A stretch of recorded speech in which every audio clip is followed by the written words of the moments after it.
In this video, we'll be talking about the Pythagorean triples. Now, I can't tell you how many students I've spoken to who think that the Pythagorean theorem is the easiest thing, but when they got to the Pythagorean triples, they thought that life got so much harder, when in fact it's the other way around. The Pythagorean triples have actually been identified to make your life a little bit easier. So I'll show you how. So for example, if I have a right triangle here and I have whole number sides, so this is one example of a Pythagorean triple. All right, so again, if it's a right triangle, super important there, and also we have integer sides, then we have here a Pythagorean triple. It has to have those two conditions.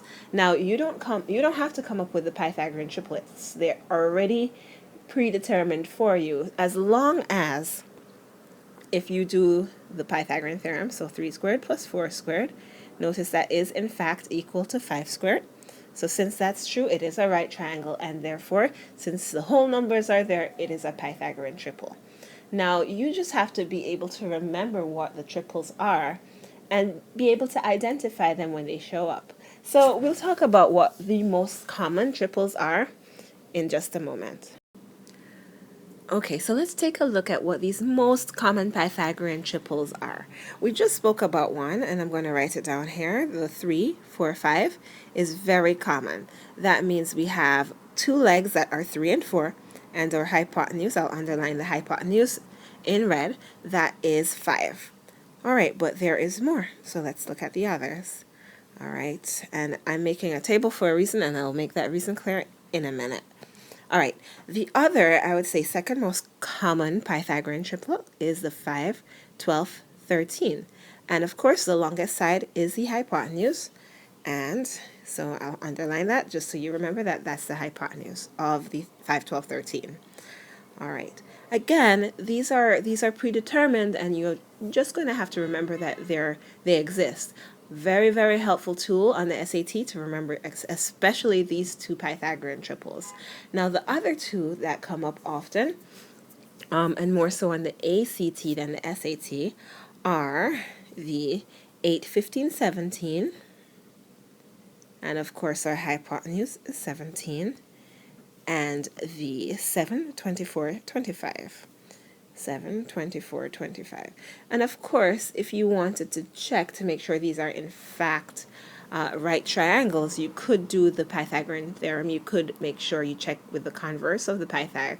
All right, so those are the most common Pythagorean triples that come up.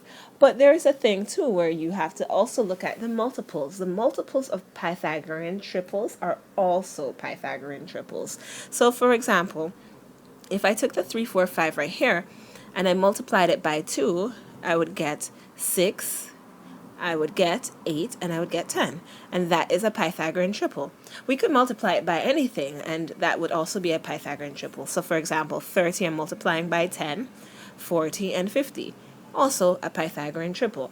I could go on and on and on indefinitely with multiples, but obviously I don't want to do that. So let's just say 3x, 4x, and 5x is a general Pythagorean triple that represents that 3, 4, 5 triangle.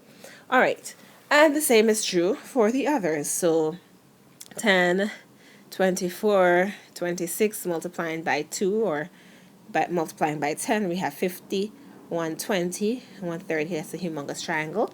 Or in general, 5x, 12x, and 13x. All right, so you get the point. This is not a video about multiplying, so I'm going to stop there for this part. Just remember that multiples of triples are also triples. All right, let's look at an example.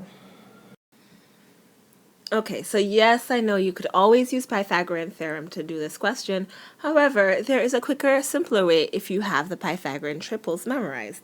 All right, so let's just put them down here and pretend that we have them memorized. The 3, 4, 5, the 5, 12, 13,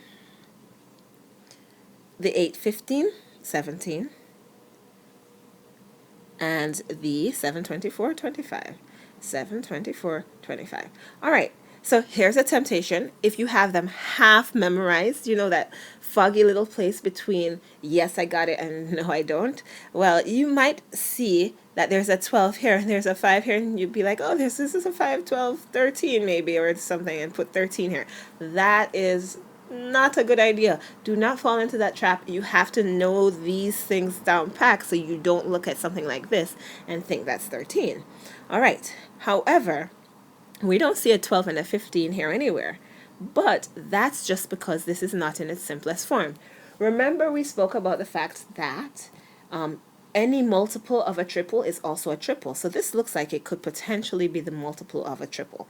So let's, over here on the side, draw a smaller version of this triangle.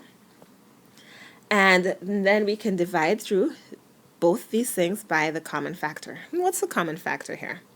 Well, 3 can go into 12, 3 can go into 15. So if I divided both things by 3, I would get, on the bottom, I would get 4, and I would get, divide by 3, I would get here that this is 5.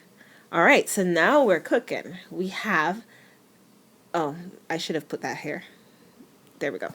So now we have a 4, we have a 5 in the hypotenuse, and that means our other side here in the little triangle, or similar little triangle over there, is 3. But remember that this triangle has been scaled up from this little triangle. This one is 3 times the size as this one, which means that since this is 3, this must be 3 times that size. So that is 3 times 3, which is 9. So we found that is 9. And of course we can use the Pythagorean theorem to check. All right, that's it for today.